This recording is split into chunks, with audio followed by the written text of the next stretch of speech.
మీ జీవితంలో ఎప్పుడన్నా దేవుడు నా ప్రార్థనకి జవాబు ఇవ్వటలేదే అన్న తలంపు కలిగిందా? నేను దేవుడితో సరిగా ఉన్నాను కానీ నా ప్రార్థనకి దేవుడు ఎందుకు జవాబు ఇవ్వడం, దేవుడు ఎందుకు నేను అడిగింది చేయడం? ఎందుకంటే అందరికీ జీవితంలో ఏదో ఒక పరిస్థితుల్లో we go to this phase, God is not answering my prayers. స్వస్థపరచలేదు, బ్రతికించలేదు, ఉద్యోగం అవ్వలేదు, మేలు చేయలేదు, అడిగినవన్నీ జరిగించలేదు. మనం ఎన్నో ఆశలు కలిగి ఉంటాం, నా జీవితంలో ఇది జరగాలి, అది జరగాలి, అది జరుగుతూ బాగుండు, ఇది జరుగుతూ బాగుండు, దేవుడు అయితే నాకు ఇది చేసి చూపిమని చెప్పు. కానీ వాక్యంలో దేవుని గురించి మనం ఎరుగుతనే కానీ ఆయన ఏం చేస్తాడో, ఆయన చేసేది ఏంటో గ్రహించలేము. వాక్యం నుండి కొన్ని మాటలు చెప్పాలంటే ఫిలిప్పీయులకు రాసిన పత్రిక 3:10 ఒకసారి చదివితే, ఏ విధము చేతనైనను మృతుల్లో నుండి నాకు పునరుత్థానము కలగవలెనని ఆయన మరణము విషయములో సమానానుభవము కలవాడనై, సమానుభావము, నోయింగ్ హిమ్, ఆయనను తెలుసుకుంటానికి నేను చస్తానికి సిద్ధం అంటున్నాడు. మీకు అర్థమయ్యేలాగా ఒక మాటలో చెప్తున్నా, ఆయన తెలుసుకుంటానికి నేను చస్తానికి సిద్ధం. ఎందుకంటే ఒక మనిషి చస్తానే కానీ పునరుద్ధానం లేదు కదా. ఆయన పునరుద్ధానాలు పాలు పొందుతానికి ఆయనతో పాటు చస్తానికి కూడా నేను సిద్ధం. ఈరోజు మిమ్మల్ని అడుగుతున్నాను, దేవుని మీరు ఎంత ఎరిగి ఉన్నారు? ఎందుకంటే అనేక సార్లు మనం అడిగినవన్నీ చేయాలి దేవుడు అని ఆశపడుతున్నాం. మొదటిగా దేవుడు ఎవరో తెలుసుకోవాలండి. నువ్వు అడిగినవన్నీ చేసేవాడు కాదు దేవుడు, నువ్వు అడిగిన కోరికలన్నీ నెరవేర్చేవాడు కాదు దేవుడు. కానీ ఒక మాట చెప్తాను, ఆయన చిత్త ప్రకారం ఆయన అన్నీ జరిగిస్తాడు. నమ్మేవారు హల్లెలూయా చెప్తారా? Many times our prayers are not answered because we don't even understand what we are asking. అనేక సార్లు మనం ఈ లోక దృష్టిలో చిన్న వాటిలో చిన్న లెవెల్లో మనం ప్రార్థన చేస్తూ, ప్రభా నాకు ఇది జరిగించు. ఇంకా ఇన్ఫ్యాక్ట్ కొంతమంది అయితే చేసే ప్రార్థనలు, నువ్వు దేవుడు అయితే నాకు ఇది జరిగించు. కానీ ఇక్కడ పౌలు రాస్తున్నాడు, ఐ వాంట్ నో క్రైస్ట్, నేను ఆయన తెలుసుకోవాలని ఆశపడుతున్నాను. I want know Christ. ఈరోజు మీకు ఎవరికైనా దేవుడిని తెలుసుకోవాలని ఆశ ఉందా? ఆయన తెలుసుకోవాలని ఆశ ఉందంటే నువ్వు అడిగిన చేసేటప్పుడు దేవుడు తెలుసుకుంటాం కాదు. ఆయనతో మరణిస్తానికి సిద్ధపడిన వాడే మరణానికి భయపడకుండా పునరుద్ధానం ఉంది, నేను మరణించినను తిరిగి లేగిస్తానని నమ్మేవాడే క్రీస్తుని ఎరిగినవాడు.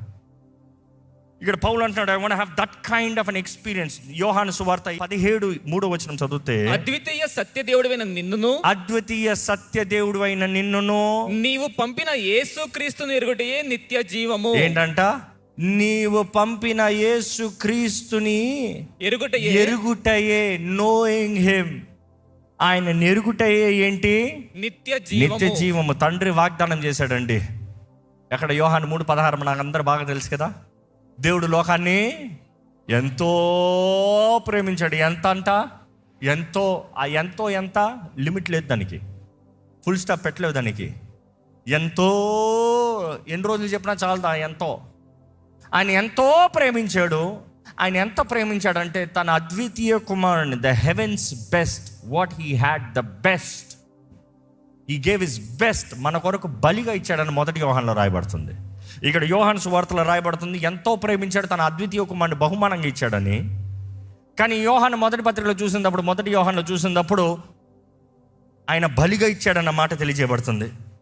ఈరోజు దేవుని సన్నిధిలో ఉన్న మీరు దేవుని ప్రేమని, దేవునిని ఎరిగిన వారుగా ఉన్నారా? Do you know God? Can you say I know God? నీకు ఎంత తెలుసో నీ జీవితంలో అన్నీ జరిగినప్పుడు నువ్వు ఆయన వెంబడిస్తానులా కాదు, అన్ని తారుమారై తలకిందలు అయినప్పుడు కూడా ఆయన ఇంకా వెంబడిస్తూ ఆయన స్తుతించేవారే ఆయనని ఎరిగిన వారని అర్థం.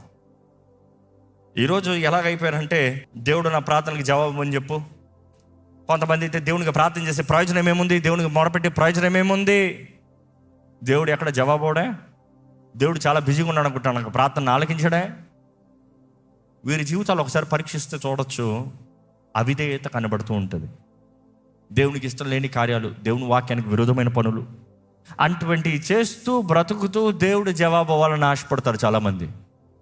అనేక సార్లు దేవుడు మనల్ని చూసి బాధపడుతున్నాడేమో. ఎన్నో గొప్ప కార్యాలు చేయాలని ఆశపడిన ప్రభు మన జీవితంలో మన అపవాదికి ఇచ్చే చోటుని బట్టి, మన జీవితంలో మనకు కనబరిచే అవిధేయతను బట్టి, మన జీవితంలో కనబడుతున్న అవిశ్వాసాన్ని బట్టి అపవాదికి చోటిస్తూ ఉన్నామేమో. అవిశ్వాసం అపవాదికి చోటిస్తుందా? తప్పకుండా. అవిశ్వాసం ఉన్నదప్పుడు దేవుడు పక్కన ఉన్న కూడా కార్యం జరగకుండా పోతుందా? తప్పకుండా. బైబిల్ నిరూపణలు ఉందా? తప్పకుండా. యేసుప్రభువు అంటాడు, అల్ప విశ్వాసులారా, ఎంతకాలం మీ పక్కన నేను ఉండాలి, మీతో నేను ఉండాలి. ఇంకా తండ్రి తంటాడు, నువ్వు నమ్ముట నీ వలనైతే నమ్మువానికి సమస్తము సాధ్యము. నువ్వు విశ్వసించుచున్నావంటే అవిశ్వాసం రాకుండా నాకు సాయం చేయ ప్రభా. కనీసం ఆ తండ్రి యథార్థంగా ఉన్నాడు. నమ్ముతున్నాను కానీ అపనమ్మకం రాకుండా సాయం తెచ్చి, నమ్ముతున్నాను కానీ అపనమ్మకం. మేబీ ఇక్కడ కొందరు ఆ పరిస్థితులు ఉన్నారేమో. దేవుడు చేయగలడు, అందరికీ చేస్తాడు, కానీ నాకు కూడా చేస్తాడేమో అనుకుంటున్నాను, ఆశపడుతున్నాను అనే పరిస్థితులు ఉన్నారేమో. కానీ ఇక్కడ ఉన్న వారికి మీకు చెప్తున్నానండి, నీవు శుద్ధ మనసాక్షితో యేసుని ఎరిగిన వ్యక్తిగా, క్రీస్తు రక్తంలో కడగబడిన వ్యక్తిగా, పరిశుద్ధాత్మ ద్వారా నడిపించబడిన వ్యక్తిగా దేవుని వెంబడిస్తే నీ జీవితంలో ఏది జరిగినా ఆయన చిత్తంలో ఆయన మలుస్తాడు. ఆయన సంకల్పము చొప్పున పిలవబడిన వారికి, ఆయనను ప్రేమించు వారికి ఆయన సమస్తము. తెలీదా వాక్యమో? రోమన్స్ 8:28 తీసి చదవండి ఒకసారి చదవండి. దేవుని ప్రేమించు వారికి అనగా ఆయన సంకల్పము చొప్పున పిలువబడిన వారికి మేలు కలుగుటకై సమస్తమును సమకూడి జరుగుచున్నవని ఎరుగుదుము. మేలు కలుగుటకై సమస్తము సమకూడి జరుగుచున్నవి. సమస్తము సమకూడి జరుగుచున్నవి. ఈరోజు దేవుని చిత్తాన్ని మనం ఎరుగుతాం అనేది మన జీవితంలో నెంబర్ 1 ధ్యేయంగా ఉండాలి. ఈరోజు మన ప్రార్థనలో అంశం ఏంటి? ఎసెన్స్ ఏంటి? నీవు నీ కొరకు ప్రార్థన చేసినా, ఇతరుల కొరకు ప్రార్థన చేసినా, దేని కొరకు ప్రార్థన చేస్తావు? చాలామంది ప్రార్థన చేసేటప్పుడు వారి స్వార్థం, నాకేమిస్తావు, నాకేం చేస్తావు, నువ్వు దేవుడు అయితే, నువ్వు దేవుడు కాబట్టి పెద్ద డిమాండ్లు నాకు చేయాల్సిందే. ఇతరుల కొరకు ప్రార్థన చేసేటప్పుడు ఈగో. కొంతమందికి ఈగో అఫెండ్ అయిపోతుందంట. కొంతమందికి ఈగో ఎంత అఫెండ్ అవుతుందంటే, వారి ప్రార్థనలకి జవాబు రాలేదంటే అంతే, ఇక దేవుని మీద అలికేస్తారు. అసలు వాళ్ళు ఫస్ట్ ఇతర కొరకు ప్రార్థన చేసే ఉద్దేశం ఎలా ఉంటుందంటే, వీరు ఎంత గొప్పలో చూపించుకుంటాం కొరకు. మీరు ఇతరుల కొరకు ప్రార్థన చేసేటప్పుడు ఎందుకు ప్రార్థన చేస్తున్నారు? ఏ హృదయంతో ప్రార్థన చేస్తున్నారు? What is the essence of your prayer? What is the essence of your prayer? Why do you pray for others? ఇతరులకు ప్రార్థన చేసే వ్యక్తి, నువ్వు దేవుని పక్షాన నిలబడుతూ, దేవుని సన్నిధిలో విజ్ఞాపన చేస్తూ, దేవుని చిత్తం జరగాలని ప్రార్థన చేస్తున్నారా, లేకపోతే మీ గొప్పతనాలు చూపించుకోవాలన్నా? ఎందుకంటే కొంతమంది ప్రార్థనలు చూస్తే కేవలం పెద్ద కవితలే ఉంటాయి. It is not about how intellect words you use. ఎంత తెలివితో, ఎంత కవితలుగా, ఎంత రమ్యంగా, ఎంత మధురంగా, ఎంత మెలోడిక్గా, ఎంత ఎక్స్ప్రెసివ్గా, ఎంత కేకలతో. ఇది కాదు ప్రార్థన. ఎంత యథార్థత ఉంది. నీతిమంతుల ప్రార్థనలకి జవాబు ఉంటుందని దేవుని వాక్యం తెలియజేయబడుతుంది. ఒక వ్యక్తి దేవుని ముందు నీతిగా నడుస్తే తన ప్రార్థనకి జవాబు ఉంటుందంట. ఒక వ్యక్తి దేవుని ముందు యథార్థంగా బ్రతుకుతో తన జీవితంలో శక్తి కనబరచబడుతుందంట. నీతిమంతులు ఎర్నెస్ట్ ప్రేయర్స్కి ఆన్సర్స్, ఇమ్మీడియట్ ఆన్సర్స్ అని దేవుని వాక్యంలో తెలియజేయబడుతుంది. దేవుని వాక్యంలో రాయబడుతుంది. ఏలియా, మొదటి రాజుల గ్రంథంలో చూస్తాము, ఏలియా యథార్థతతో ప్రేడ్ ఎర్నెస్ట్లీ. ఎలాగంటే తన మోకాలు తన తలకాయ కిందకు పెట్టాడంట. మోకాలు తలకాయ కనబడకుండా 18వ అధ్యాయంలో చూసినప్పుడు ఆయన మోకరించినప్పుడు అలాగే మోకాలు మధ్యలో తలకాయ పెట్టాడంట. యథార్థంగా జవాబు వచ్చేంత వరకు ప్రార్థన చేశాడు. ఆయనకి మేఘం కనబడేంత వరకు ప్రార్థన చేశాడు. దేవుని కార్యము ప్రారంభమయ్యేంత వరకు ప్రార్థన చేశాడు. వర్షం రావాలని కనబడిందంట. Creative miracle. అక్కడ చూసినప్పుడు ఆ జవాబు పొందిన వెంటనే విశ్వాసంతో లేచాడు, వార్త పంపించాడు ఆహాబుకి, బయలుదేరు, వర్షం రాబోతుంది. నువ్వు దాటలేని వర్షం, నువ్వు పోరాడలేని వర్షం. ఈరోజు మన జీవితంలో యథార్థత ఉందా? ఒక మాట చెప్తానండి, మీ ప్రార్థనలో మీరెవరో, మీ గొప్పతనం ఏంటో. కొంతమంది అంటారు, నా అనాయింటింగ్ ఏంటి తెలుసా అంటారు. No, it is not about you, it is anointer. ఇందుకొరకు నేను అభిషేకించాడు దేవుడు, ఇందుకొరకు నేను నిలబెట్టాడు, ఇందుకొరకు నేను వాడుకుంటున్నాడు. ఏంటి దేవుని ఉద్దేశం ఏంటి? నీ జీవితంలో ఉద్దేశం, ఆయన ప్రణాళిక ఏంటి? దేవుని వాక్యం చూసినప్పుడు అండి, మన ప్రార్థనలు మన కొరకు కాదు, దేవుని నామ మహిమార్థమై ఉండాలి. మన ప్రార్థనలు మన ఉద్దేశం నెరవేరుస్తాను కాదు, దేవుని చిత్తాన్ని నెరవేరుస్తానికి ఉండాలి. దేవుని వాక్యం చూసినప్పుడు హెబ్రీయులకు రాసిన పత్రిక 10:36 ఒకసారి చదివితే, మీరు దేవుని చిత్తము నెరవేర్చిన వారై, మీరు దేవుని చిత్తము నెరవేర్చిన వారై, వాగ్దానము పొందు నిమిత్తము, వాగ్దానము పొందు నిమిత్తము మీకు ఓర్మి అవసరమై ఉన్నది. ఏం కావాలంట? ఓర్పు. అబ్బా, దేవుని చిత్తం జరిగించా ప్రభా, నీ చిత్త కొరకు ప్రార్థన చేస్తాను, జరిగించేయి. నీ మహిమ కొరకు ప్రార్థన చేస్తాను, ఇప్పుడే చేసేయి. మీరే కదా అన్నారు, ఆయన మహిమ కొరకు ప్రార్థన చేస్తా, ఆయన చిత్తం కొరకు ప్రార్థన చేస్తా, ఆయన మహిమ కొరకు ఏదైనా చేస్తాడని. Yes yes yes, but you need patience. Do you have patience in life? ఈరోజు పేషెంట్లెస్, రెస్ట్లెస్ వరల్డ్. ఎవడైనా వెంటనే రిప్లై పెట్టకపోతే 4 తిట్లు పంపించేస్తారు, ఫోన్ ఎత్తకపోతే బ్లాక్ చేసి పడేస్తారు. అంతే కదా ఈరోజు రెస్ట్లెస్ లైఫ్. ఊహల్లో ఒక వ్యక్తి యథార్థంగానే బిజీగా ఉన్నాడేమో, ఆయన ఫోన్ నిజంగానే ఛార్జింగ్ పెట్టి పక్కన పెట్టాడేమో, ఫోన్ నిజంగానే సైలెంట్ పెట్టి పడుకున్నాడేమో. అంతలో నీ అసంప్షన్స్, అంత పెద్దోడు ఇప్పుడా, నేను ఫోన్ చేస్తా కూడా ఎత్తాడా? You see we assume things. God is saying be patient. ఈరోజు మనుషుల గురించి అలా కనుక్కునేటప్పుడు దేవుని గురించి ఎలా కనుక్కుంటారు? విశ్వాసం ఎలా మారిపోతుంది సార్? దేవుడు జవాబు అవడలే, దేవుడు ప్రార్థన ఆలకించండి, దేవుడు ఏం చేయట్లే. ఒక మాట యథార్థంగా చెప్తానండి, ఒక నీతి వ్యక్తి, నీతి మంతుడు దేవుని సన్నిధిలో తగ్గించుకుని ప్రార్థన చేస్తా, ఆయన చెవులు, ఆయన కళ్ళు ఆ వ్యక్తి పైనే ఉంటాయి. తెప్పడు దేవుడు దృష్టిని. నువ్వు ఆయన సన్నిధిలో తగ్గించుకుని యథార్థతతో ప్రభువా అని ఆయన వైపు చూస్తూ, ఆయన వైపు నీ చేతులు ఎత్తి ప్రార్థన చేస్తూ ఉంటే ఆయన దృష్టి, ఆయన చెవులంతా నీ మీద ఉంటుంది. కానీ నువ్వు అడిగిందంటే వెంటనే చేస్తాడని కాదు, ఆయన చిత్తంలో చేస్తాడు, ఆయన సమయంలో చేస్తాడు. ఈరోజు మనం అనేక సార్లు we become restless with God. నాకు జవాబు ఇవ్వి ప్రభా, లేకపోతే అంతే బెదిరించేస్తాం.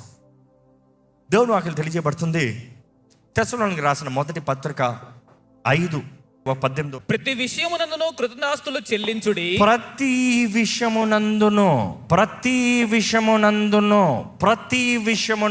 కృతజ్ఞతాస్తుతులు చెల్లించుడి. ఈలాగు చేయుట యేసుక్రీస్తునందు మీ విషయములో దేవుని చిత్తము.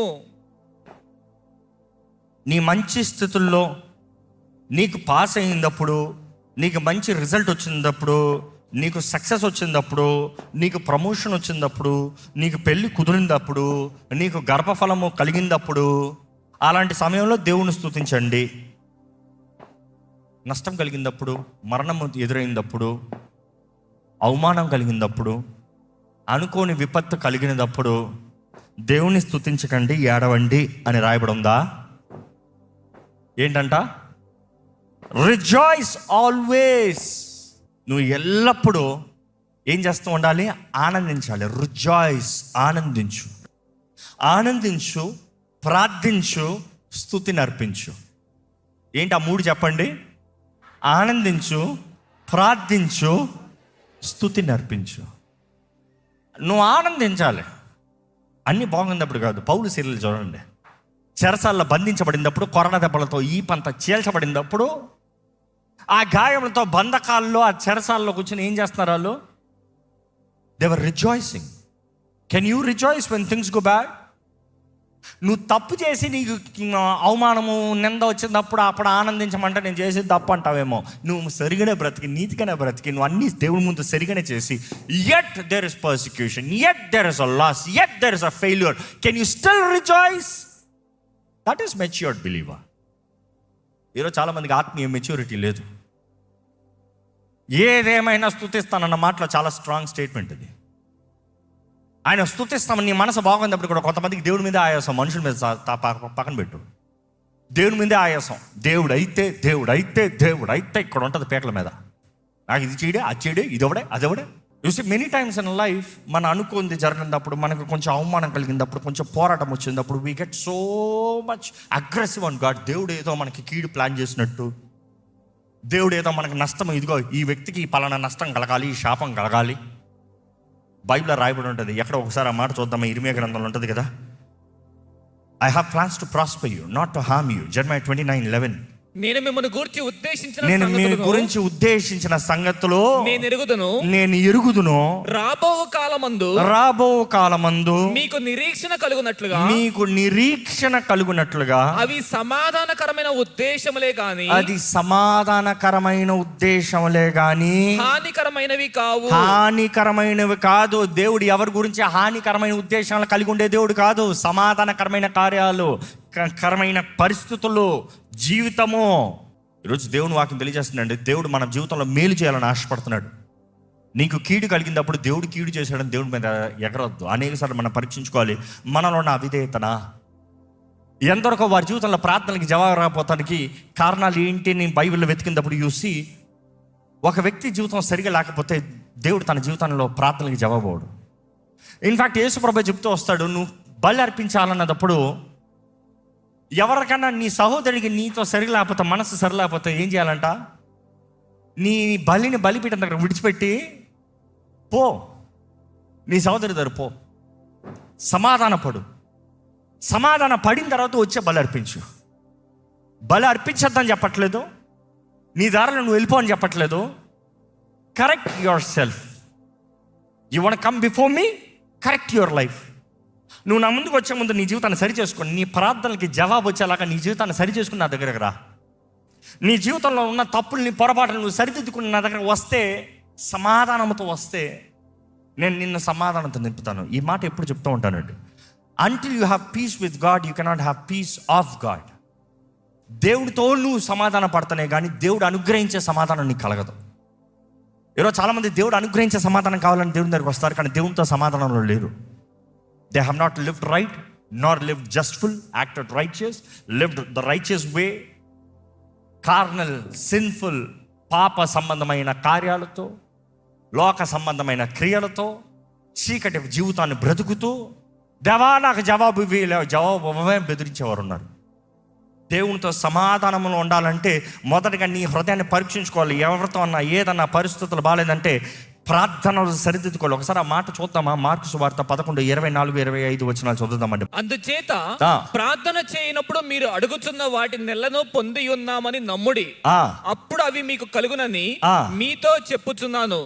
మీకు ఒకరి మీద విరోధం ఏమైనా కలిగి ఉన్న ఎడల, మీకు ఒకరి మీద విరోధం ఏమైనా కలిగి ఉన్నను, మీరు నిలవబడి ప్రార్థన చేయనప్పుడెల్లను, మీరు నిలవబడి ప్రార్థన చేయబడి ఎల్లప్పుడూ వారిని క్షమించండి. This is another beautiful verse. వారిని క్షమించండి. నువ్వు ప్రార్థన చేస్తానికి నిలబడిన ప్రతిసారి క్షమించు. కొన్నిసార్లు కొంతమందిని ఒక్కసారి క్షమిస్తే అవ్వదు. అంటే ఫర్గివ్నెస్ ఏంటి? 100 సార్లు చేయాలా? No, I'm not saying that. యథార్థంగా ఒకసారి క్షమిస్తే చాలు. కానీ కొన్నిసార్లు మన ఎమోషన్స్ ఉన్నాయి చూడు, ఐ ఫర్గివ్ యూ అంటాం, మళ్ళీ వెళ్ళి గదిలో కూర్చుని కొద్దిగా వేరే పనులు చేసుకుని వచ్చిన వెంటనే మళ్ళీ వాళ్ళ పేరు ఎత్తితే చాలు, మంట స్టార్ట్ అవుతుంది. వాళ్ళు చేసిన పనులు ఎవరైనా మాట్లాడితే చాలు, నీ గురించి ఏం మాట్లాడింది తెలుసా అంటే చాలు, ఇంక స్టార్ట్ అవుతుంది వాళ్ళ గురించి నువ్వు మాట్లాడతావు. నువ్వు నిజంగా క్షమించానన్నదప్పుడు ఏం చేస్తావు? You let go. వదిలే, మాట్లాడద్దు, వదిలే, పర్వాలేదు, వదిలే, ఐ ఫర్గివ్ దెమ్, వదిలే, it is okay, I forgive them. దేవుడి వాక్యంలో తెలియజేయబడుతుంది, దేవుని సన్నిధిలోకి వచ్చినప్పుడు మనం ఇతరులని క్షమించాలి. పరిశుద్ధమైన జీవితంతో దేవుని సన్నిధిలోకి వచ్చి ప్రార్థన చేస్తే దేవుడు జవాబిస్తాడు. రాంగ్ మోటివ్స్తో ప్రార్థన చేస్తే దేవుడు జవాబు అవ్వడండి. ఈరోజు మన ప్రార్థనలు ఎప్పుడు చూసినా we're only targeting what I want, what God should do for me. ఎంతమంది ప్రార్థనల దేవా నా కొరకు కాదు, నీ కొరకు నువ్వేం చేస్తావో చెయ్యి. ప్రభా నా కొరకు కాదు, నా జీవితంలో నీ కొరకు ఏం చేస్తావో చెయ్యి. ప్రభా నా చిత్తము కాదు, నీ చిత్తము. యేసుప్రభు నేర్పించింది అది, యేసుప్రభు మాదిరి చూపించింది కూడా అదే. Even when you're emotionally wounded, even when the loved ones are lost, believing, ఆయన ప్రేమించు వారికి, ఆయన సంకల్పము చొప్పున పిలవబడిన వారికి ఆయన సమస్తము సమకూర్చి జరిగిస్తాడు. బూడిద లేనిది పూదండ లేదు. ఈరోజు బూడిద లేకుండా మనం పూదండను అడుగుతున్నాం. దేవా నాకు పూదండ నువ్వే, బూడిద నువ్వు చూపి, ఇదిగో ప్రభా నా బ్రతికి ఇలాగైంది ప్రభా, కానీ నీ చేతుల్లో సమర్పించుకుంటున్నా. ఆ బూడిద బ్రతగా పూదండని దేవుడు ఇస్తాడు, అంటే ఘనతనిస్తాడు. ఈరోజు మనం we're not ready to be broken. Bible చూసినప్పుడు ఎందరికో విశ్వాసము లేక ప్రార్థనలకి జవాబు రావట్లేదు. అదే రీతిగా నెక్స్ట్ చెప్పాలంటే దేవుని చిత్తాన్ని గ్రహించక 1 యోహాను 5:14-15 వచనం చదివితే, ఆయనను బట్టి మనకు కలిగిన ధైర్యం ఏదనగా ఆయన చిత్తానుసారముగా మనం ఏమి అడిగినను. ఎలాగంట? ఆయన చిత్తానుసారముగా. అనేక సార్లు నువ్వు మంచిగా అడుగుతున్నావేమో, కానీ ఆయన చిత్తంలో లేవేమో. అనేక సార్లు నీ ప్రార్థన లాజిక్ తగినట్టుగా లోకరీతిగా this is good, this is bad అన్నట్టు ఉందేమో, కానీ ఆయన చిత్తంలో యూ కెనాట్. ఆయన చిత్తాన్ని నువ్వు పరీక్షించి తెలుసుకుంటేనే కానీ ఏది మంచిదో చెడ్డతో చెప్పలేవు. దేవుని వాక్యాన్ని చదివినప్పుడు మనం గ్రహించుకోవాలంటే ఆయన చిత్తంలో ప్రార్థన చేయాలి. ఆయన చిత్తాన్ని తెలుసుకోవాలంటే ఆయనతో సరిగా ఉండాలంటే మనము ఎలాగా 3 things I told you. Rejoice always, pray continually, give praise at all circumstances. In all circumstances. ఆయనతో యథార్థంగా ఉండాలి. యథార్థమైన ప్రార్థనలకే జవాబు ఉంటుంది.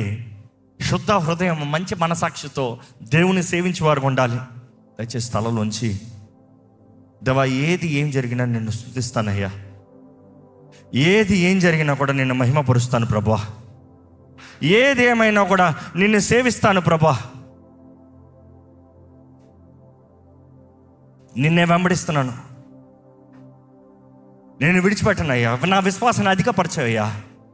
ఆ తండ్రి చేసిన ప్రార్థన, అయ్యా ఆ విశ్వాసము రాకుండా నాకు సహాయం చేయ్యా.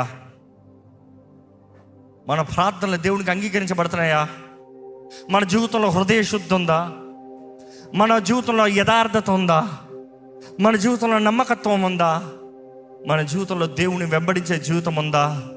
లేకపోతే చిన్న శోధన వచ్చిన వెంటనే, చిన్న ఆపద కలిగిన వెంటనే, చిన్న నష్టం కలిగిన వెంటనే, చిన్న సమస్య వచ్చిన వెంటనే చెదిరిపి బెదిరిపి దేవుడేడి, నా ప్రార్థనకి జవాబు రాదేంటి, నేను ప్రార్థన చేస్తే వ్యర్థమా, నాకెందుకు ఈ నష్టము, నాకెందుకు ఈ అవమానం, నాకెందుకు ఈ కష్టం అని దేవుని ప్రశ్నించేవారుగా మారుతున్నామా? ఎలాగుందండి మన జీవితంలో? మన ప్రార్థన చేసేటప్పుడు మన హృదయంలో ఎలాగుంది? ఈ సమయంలో ప్రార్థన చేసేటప్పుడు మీ హృదయం ఎలాగుంది? ఇతరులతో సమాధానం కలిగి ఉన్నారా? ఇంకా క్షమించలేని మనస్సు, అపరాధ భావము, ద్వేషము, అసూయ, ఇటువంటి మనసులతో ప్రార్థన చేస్తున్నామా? No, God will not answer selfish people. God will not answer selfish desires. ఆయన చిత్త ప్రకారం ఏదైతే అడుగుతామో అది అనుగ్రహిస్తాడంట. ఈరోజు మన హృదయంలో యథార్థత ఉందా? తగ్గింపు ఉందా? దేవుని చిత్తం ఏంటో ఎరుగున్నామా? దేవుడు ఒక వైపును మనం తీసుకుని వెళ్తా ఉంటే మనం ఇంకో వైపు పరిగెడుతున్నామా? దేవా నీ మార్గాల్ని నాకు తెలియజేయ్యా. అడగండి. నీ హృదయాన్ని గ్రహించే జీవితాన్ని నాకు దయచేయ్యా. నా జీవితంలో నిన్ను ఎరగాలయ్యా, నిన్ను తెలుసుకోవాలని ఆశ ఉందయ్యా. Knowing God in His suffering, knowing God the most intimate way. దేవుని కొరకు ఏదైనా చేస్తానని తెగిస్తానికి సిద్ధమా? దేవుని కొరకు ఎన్ని ఎక్స్టెండ్ వెళ్తానికి సిద్ధమా? Are you ready for God? అడగండి. ప్రభా నా జీవితం ద్వారా నీ చిత్తము జరిగించు ప్రభా, నా జీవితం ద్వారా నీ చిత్తాన్ని కనబరచు ప్రభా. నిన్నే స్తుతిస్తాను ప్రభా. ఎక్కడ స్వరమెత్తి దేవుని స్తుతించండి. మీ హృదయాన్ని దేవుని చేతుల్లో సమర్పించుకుని, దేవుని చేతుల్లోకి సమర్పించుకుని, ఆయన రక్తంలో కడగబడి శుద్ధ హృదయముతో ఎవరన్నా క్షమించాలంటే క్షమించి దేవుని క్షమాపణ వేడుకుని ఆయన స్తుతిద్దామండి. పరిశుద్ధ ప్రేమ తండ్రి, ఇదిగోనే నీ సన్నిధిలో ప్రార్థిస్తున్న ప్రతి ఒక్కరు చూడు ప్రభా. ప్రతి ప్రార్థనకి జవాబిచ్చే దేవుడు వేయ, ప్రతి మొరను ఆలకించే దేవుడు వేయ. నీ ఆత్మ దూరంగా గొప్ప కార్యాలను జరిగించే దేవుడు వేయ. నీకు అసాధ్యమైంది ఏది లేదు ప్రభా. ఇక్కడ ఉన్న ప్రతి ఒక్కరు చూడయ్యా, ఎవరిలో నిల్చున్న ప్రతి ఒక్కరు చూడయ్యా, ఈ లైవ్ లో వీక్షిస్తున్న ప్రతి ఒక్కరు చూడయ్యా. ఈ ప్రార్థనలు ఏకమిస్తూ ప్రార్థనలో నీ సన్నిధిలో మొరపెడుతున్న ప్రతి ఒక్కరు ప్రార్థన ఆలకించి జవాబు దయచేమని వేడుకుంటున్నాను. ఇదిగోనయ్యా మా విశ్వాసాన్ని ఎత్తిపెడుతున్నామయ్యా, మా ప్రార్థనలో మా విశ్వాసాన్ని ఎత్తిపెడుతున్నామయ్యా. విశ్వాసముతో చేసిన ప్రార్థనకు నువ్వు జవాబిచ్చే దేవుడివి పరమ తండ్రి. నీ చిత్త ప్రకారం మేము ఏదైతే అడుగుతామో మేము పొందుకుంటామని నమ్ముతున్నాము ప్రభా. మనుషులు ఎన్నో తలం చేసేమో కానీ చివరికి నీ చిత్తమే స్థిరపరిచే దేవుడివయ్యా నువ్వు. దేవా ఇక్కడ ఉన్న మా అందరి జీవితంలో నీ చిత్తమే జరుగునుగా కానీ ప్రకటిస్తున్నామయ్యా. దేవా యేసు రక్తం ద్వారా కడగబడిన మేము నీ సొత్తుగా ప్రకటిస్తున్నాము ప్రభా. ఏ దుష్టుడికి, ఏ శాపానికి, ఏ కీడికి, ఏ తెగులికి, ఏ మరణానికి, ఏ నష్టానికి మా మీద అధికారం లేదని యేసు నామములో ప్రకటిస్తున్నాము. దేవా నీ యథార్థమైన జీవితాలు మాకు దయచే, శుద్ధ మనసాక్షి యథార్థమైన జీవితాలు మాకు దయచే ప్రభా. నీ రక్తం కడగబడిన మేము నీ రక్తం ద్వారా ముద్రించబడిన జీవితాలు మాకు దయచేయ. ప్రేమ సంతోషము కలిగిన జీవితాలు మాకు దయచేయ. ఇతరులను క్షమించే మనసు మాకు దయచే ప్రభా. ప్రేమ అన్నింటిలో ఓర్చుకుంటుంది, అన్నింటిని కప్పుతుంది, అన్నింటిని సహిస్తుంది అని వాక్యం తెలియజేస్తుంది కదా ప్రభా. ప్రేమ లేని వారమైతే వ్యర్థులమని వాక్యం తెలియజేస్తుంది కదా ప్రభా. దేవా ఆగాపే ప్రేమతో మమ్మల్ని నింపు ప్రభా. దేవా అవిశ్వాసం, అపనమ్మకం ఇక్కడ ఎవరిలో ఉండకుండా సాయం చేసే ప్రభా. నీ చేతుల్లో సమర్పించుకున్న వారిని నువ్వు విడిచిపెట్టేది కూడా కాదు. కీర్తన గారు రాసిన రీతిగా షియోల్లో నా ఆత్మని కుళ్ళు పట్టనవో. You are our redeemer, Lord. You are our redeemer.